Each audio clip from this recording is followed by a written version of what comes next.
Okay, briefly, Councillor Ryan.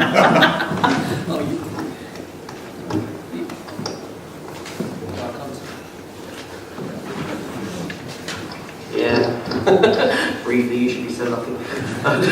I will try to be brief. There are a couple of tree replacements going in on Milton Road and in Carlton Way in February with the winter planting programme. So that's a brief update with that. I know there was some interest more generally in the tree replacements, and I do have a small update on that, if I can find it. Bear with me just 1 second. And that's simply that most of the highways trees are actually owned by the county, but delegated, as Councillor Manning said, to the city.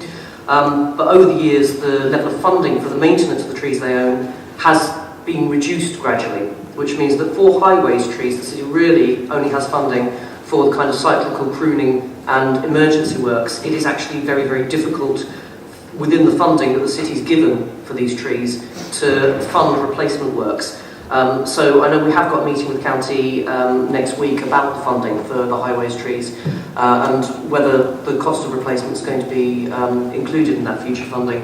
But at the moment it doesn't actually allow for replanting losses.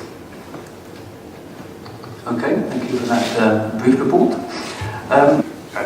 The mistake, I just worry that the minutes make it look like the reference to the consultations to do with the contractor.